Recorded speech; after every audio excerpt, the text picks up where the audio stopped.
The place we're going to start is Common Core in the IEP, and I'd like you to just take a second. I'd like you to read the quote in your PowerPoint handout or on the screen.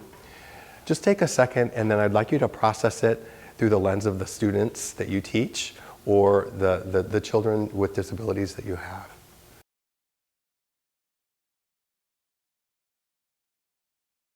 So for this module, we'll be talking about what the Common Core is and why it was adopted. How do the new standards differ from the former ones? How does it fit in with special education? How will this affect my child's IEP? And are there accommodations to help my child succeed with the Common Core? The Common Core state standards address the content areas of English, language, arts, and math. We're going to talk about how they're structured. The interesting thing with Common Core, though, is that there's also literacy standards. And that's the connection to history, social science, technical subjects, that the teachers who teach in these subjects that aren't typically associated with English language arts are also expected to teach English language arts, because in those subjects, students are expected to read, they're expected to infer. So it's in alignment across subject areas. The other piece is that there's a K-12 progression. So the standards from grade level to grade level build upon each other, which is perfect for IEP development. So if you think of goals and objectives moving from grade level to grade level from year to year, the Common Core state standards are designed such that it makes the leap from skill acquisition to more intense skill acquisition a little bit easier. So it's really an alignment between Common Core and IEP development. It was adopted to create one standard for all schools. This is critical because many of our students move from school to school, not just within California, but from state to state also. So if you think about IEPs that are Common Core aligned, a child in the 3rd grade in California who moves to another state who's adopted the Common Core state standards also should have an aligned IEP based on the 3rd grade standards, because they should be the same from school to school and state to state.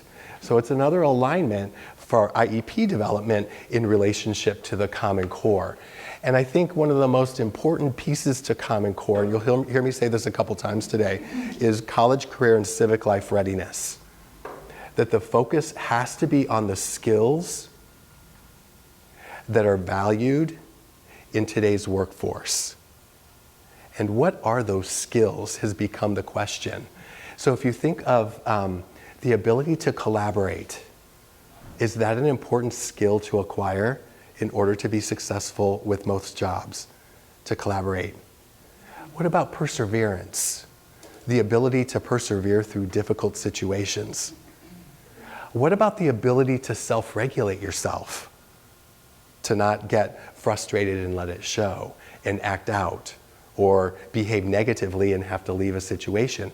That doesn't fly on the job. So when we're looking at Common Core state standards, it's not just about the academic expectations, it's about the implicit skills that are necessary for adults to be successful. And when we talk about college, career, and civic life readiness, or being relevant to the real world, can we teach those skills before the age of 16 when a transition plan is expected? So let's just think about this connection again. Common Core says that we're going to look ahead to college, career, and civic life readiness. In IEP development, at the age of 16, we have to have a transition plan in effect. What we have to be really, really careful with is that we don't start teaching those college, career, and civic life readiness skills beginning at the age of 16. I want to make sure that that makes sense to everyone, because when we're talking about college, career, and civic life ready, there are so many skills that can be taught prior to 16 that in many cases aren't planned for until we get that transition plan going. It has to start in TK. It has to start in pre-K, where you're teaching kids to get along with each other. Now, Here's the connection back to the IEP. We have many students with disabilities. Think about a student who's emotionally disturbed, who has difficulty making social connections. The IEP specifically calls out that this is an area of deficit. Common Core says this is a necessary skill for a student to be successful college and career and civic life. Your connection has to be, how are we going to get there? That's the conversation around IEPs, and the connection to, here's the student's areas of deficit, the student's areas that they do really, really well in. How are we going to capitalize on those skills to fill in for the deficit so that they acquire those college, career, and civic life readiness skills?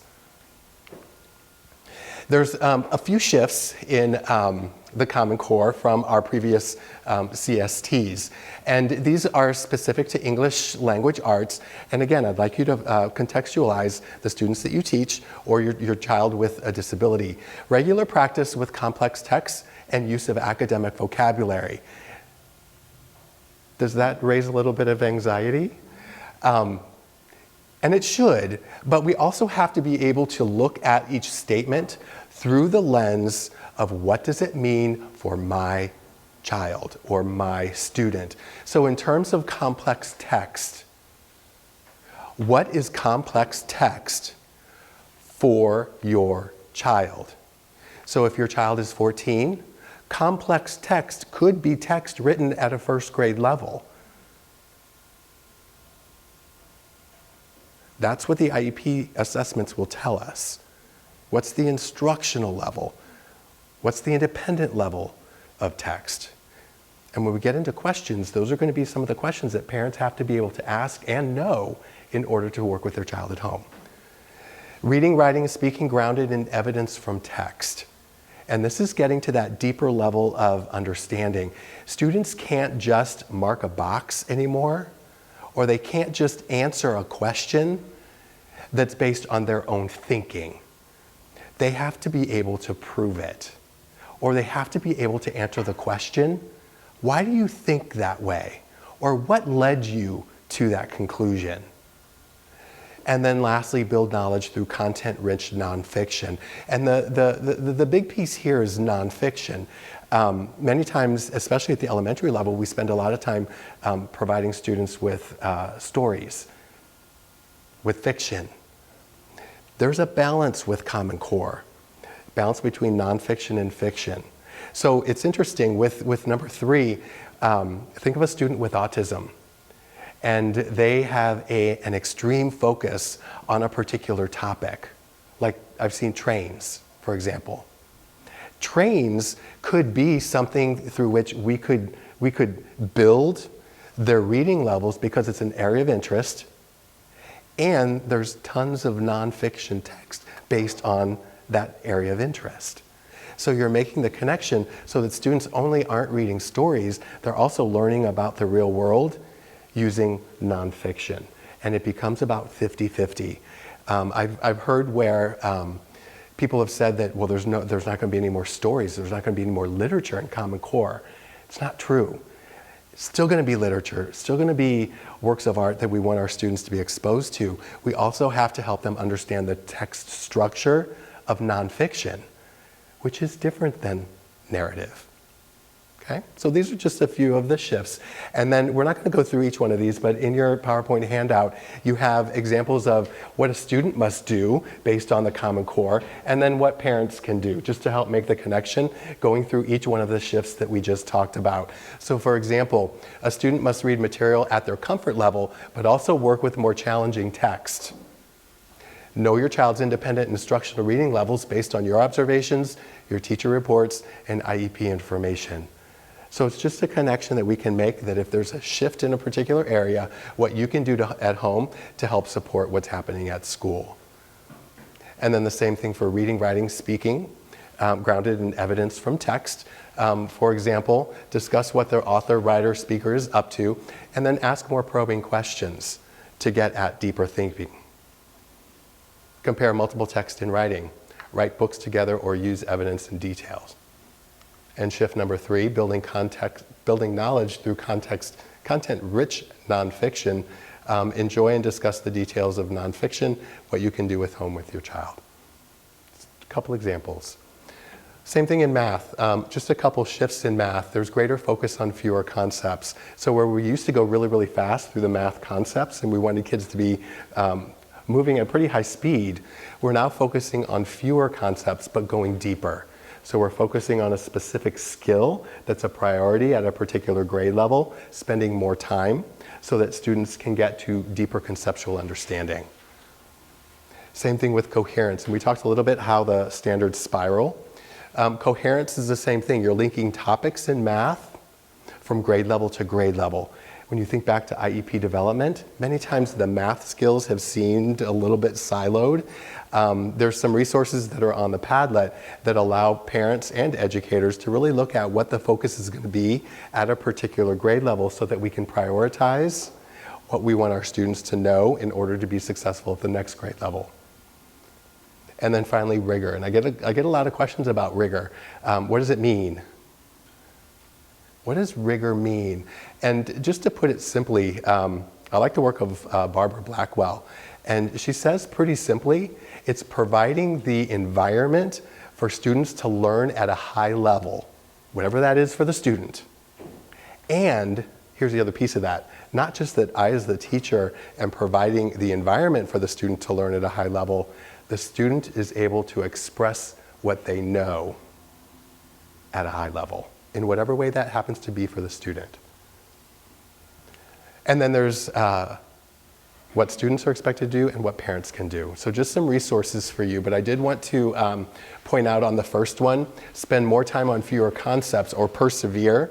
Know what the priority work is for the grade level. And I talked a little bit about what the priority work is going to be like in math at a particular grade level. If you go to the website here, and it should be live when you download the PowerPoint off of the Padlet, when you click on this particular resource, it's for parents, and what it does is it prioritizes and it puts into sequence math and English language arts concepts at each grade level. So if you have a child in second grade, for example, you can go to the second grade, and they're called roadmaps, and you go to that roadmap and it'll take you through the sequences and the priorities of each of the skills necessary.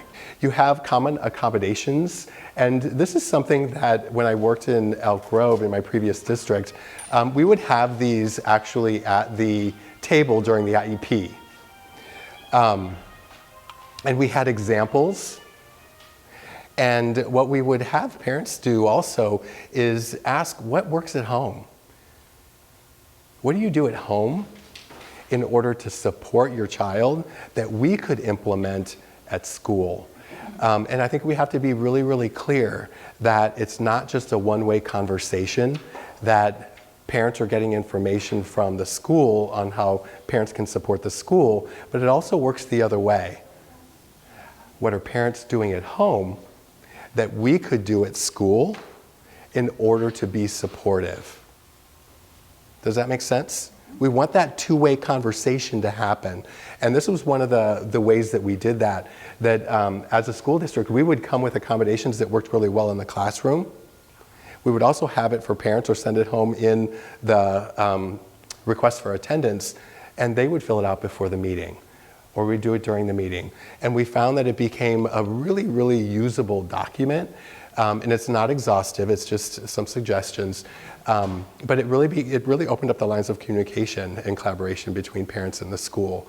And it got a lot deeper into accommodations that were specific to the child. I don't know if you've ever been in an IEP where it just becomes kind of a list of accommodations that would really work for any child. What we're looking for is specific accommodations that would work for that specific child. So it's just a resource that you can use. And then the last resource that you have is the legal sheet for educational benefit. So if you could pull all of those out, and I just want to go through each section with you just so that you can see how it worked.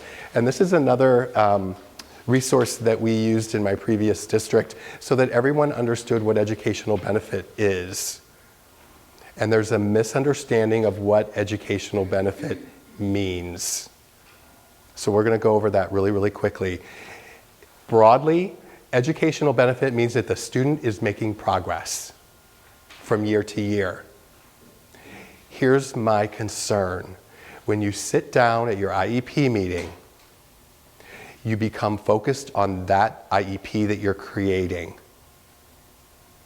My concern is that we haven't looked back at the previous IEP to assess how the student did based on that information and pull the information into the current IEP that we're writing. A child can't have educational benefit if there's not connection between IEPs across years. That's educational benefit, not just in that 1 year, but we want to see educational benefit or progress from year to year. So when we had to do district self-reviews, we had to look back across 3 years, and we had to make the connections from IEP to IEP. So your first step when you're sitting at the IEP meeting is to look back at the previous year. How'd the child do? Let's review that IEP in order to move forward to develop or create the foundation for creating the IEP that we're currently sitting down for. So when we look at this document, we're looking at this in terms of educational benefit from year to year to year. And we begin here with standards. Step number 1, actually step number 2. Step number 1 would be looking at the previous IEP. Step number 2, and I don't find that this happens very often, you have to contextualize the grade level standards for the grade level in which the child would be in based on their age. Okay? That means if I'm teaching 14-year-olds with severe cognitive disabilities who are functioning at a pre-K level in some cases, I have to look at those grade level standards because they apply to every student. I have to know what they are in order to align the goals that I'm going to be writing. And it's the alignment piece. There's where the Common Core grade level standards, and I'm going to repeat that. Step number 1, look at the previous year's IEP. Step number 2, your IEP team has to know what those grade level Common Core state standards are. What are the expectations for all kids? We also have to ensure that the instruction is appropriate. That's the foundation, that's your bottom. That's where universal design for learning comes into play. That comes into to where the expectation is that the accommodations and supports that are provided allow a child to move forward with educational benefits. So those accommodations are so critical. And when we move into IEP development, we're looking at the assessments. Are your assessments complete? Do the assessments show us what or tell us where the child's areas of strength and areas of deficit are? Can we develop present levels of performance from the assessment information? Assessments are not only those standardized assessments that special ed teachers administer. I also want to know what behaviorally are there any issues. I want to know what the classroom-based assessments look like if they go into general ed. What are the other support providers, related services, general education? We want to pull together the assessments to create a complete picture of the child. Present levels of performance.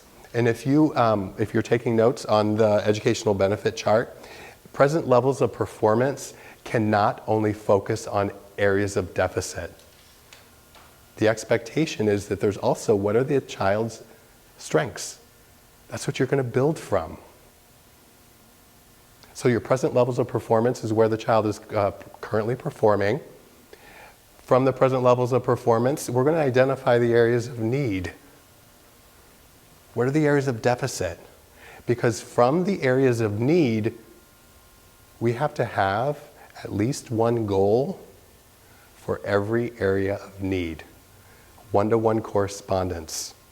So wouldn't that be interesting to, as we're going through, and that's usually the first place I would go when I would look at IEPs. Let me look at the goal areas. Now I'm going to look at the identified areas of need. If there's an identified area of need in reading, better have a goal in reading. Behavior, communication, okay? Got to have a one-to-one correspondence there. So that's why the area of needs are so important. And then we're going to develop our goals and objectives. Our goals and objectives have to have a few legally compliant components. There has to be by when, who, does what, given what, under what conditions, measured by and the level of mastery. They have to be part of every single goal. Here's the thing. What I'd like you to do in that section that says goals and objectives contain the following. The under what conditions of your goals is critical.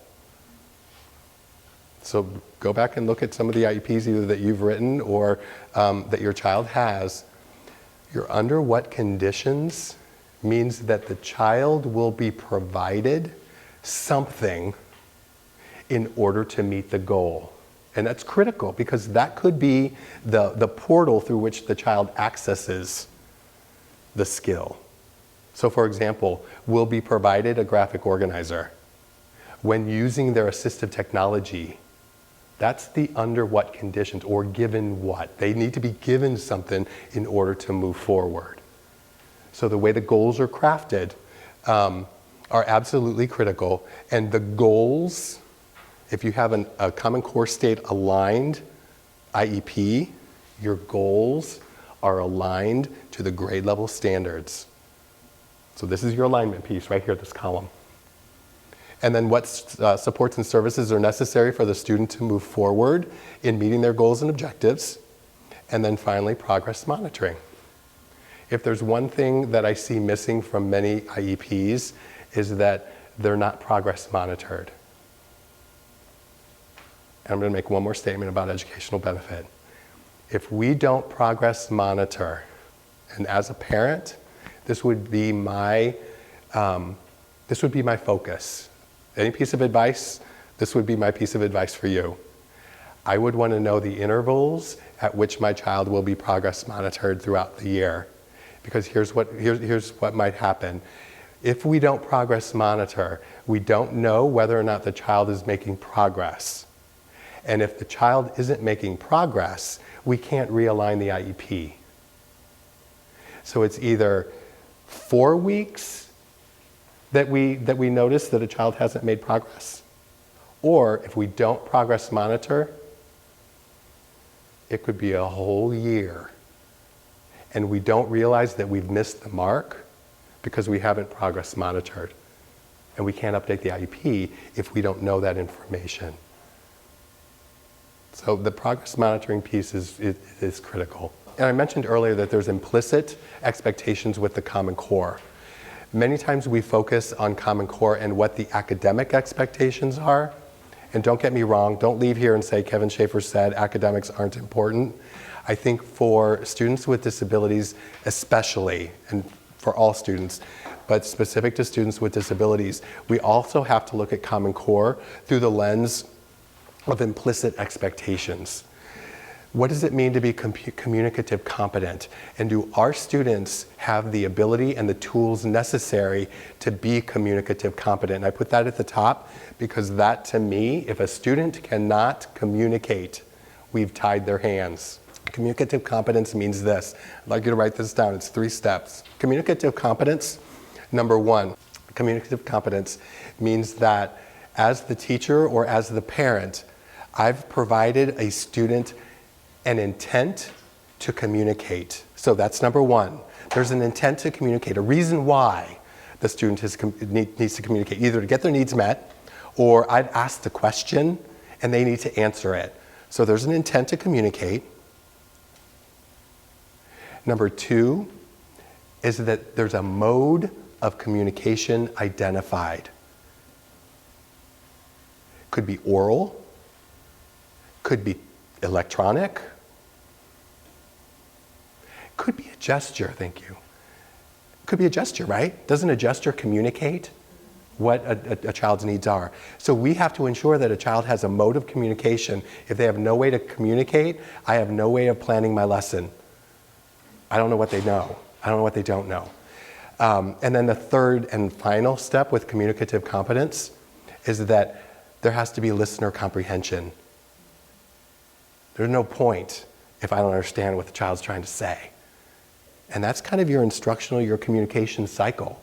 So communicative competence is critical with Common Core. Executive functioning skills, huge. The ability to recall, prioritize, organize, etc. If you haven't done any research with executive functions, Students with disabilities, in many cases, there's a deficit in their ability to execute their executive functioning. Here's what it turns out to be. Executive functioning means that I have a plan and I'm going to take a course of action to reach a goal. It means how am I going to organize myself? How am I going to prioritize what I do? Why am I going in a particular direction? And when I self-assess, if I'm not moving in that direction, I go in a different direction. Those all encompass executive functioning skills.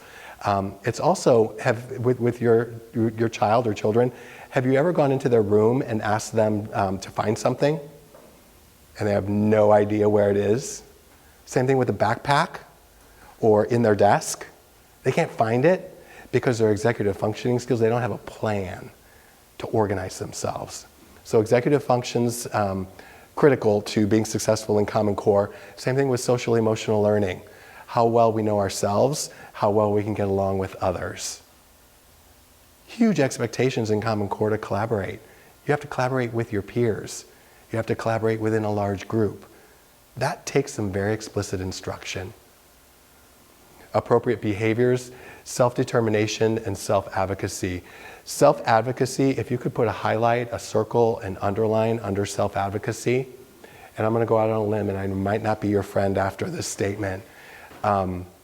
If our students leave our system and they're moving on to their post-secondary career or college, whatever that may be, and they don't have the skill to self-advocate, meaning they don't know themselves such that they can ask for what they need. So when we think, I'm just going to tell a quick story. I met with the director of DSPS programs with Sac City College, and I wanted to know why students with disabilities were dropping out. And she said, it's not that they're dropping out, it's that they're dropping out so quickly. And she said, here's the reason why. We can help them with their academics. We have support systems across the continuum. The problem is they're unable to manage the information coming in. They're unable to manage the different ways that they're being supported or not being supported. And then here's the last piece. They don't want anybody to know that they have a disability. They've grown up in school with the negative stigma of disability. They get into a new environment, they don't want anybody to know, and they don't know how to ask for help. Here's where it starts, and here's where you might not like what I'm going to say. Students with disabilities have to understand their disability. Because what happens is that no one talks to them about it. And what we don't talk about turns into shame. And they're embarrassed by their disability, and I'll tell you what, they make it worse than it is. They know there's something wrong. They know that there's a difference. And if we don't talk to them about it, we don't give them the skill to ask for what they need and ask for assistance, and they struggle and they drop out and they lose their jobs. So think about that progression through the years, and think about when students leave our system, what their needs are, not just academically, but also looking at the various ways that we can support them through the non-cognitive systems. And then I just put some parent suggestions at the end. Ask clarifying questions. If there's one thing that kind of drives me through the ceiling, is a parent who is in a situation where they don't feel comfortable asking questions. For many reasons. It doesn't feel like a safe environment. Maybe they don't feel comfortable showing that they don't understand the IEP process, etc. So I think it's of critical importance to make sure that parents feel comfortable asking clarifying questions. Ensure the IEP doesn't solely focus on your child's area of deficit. IEPs aren't a paper representation of what a child can't do. So think about, is it deficit-based or is it asset-based? Prepare for the IEP and provide input throughout the IEP process, and keep long-range perspective. Does this IEP lead to college, career, and civic life readiness? So just some thoughts, just some questions.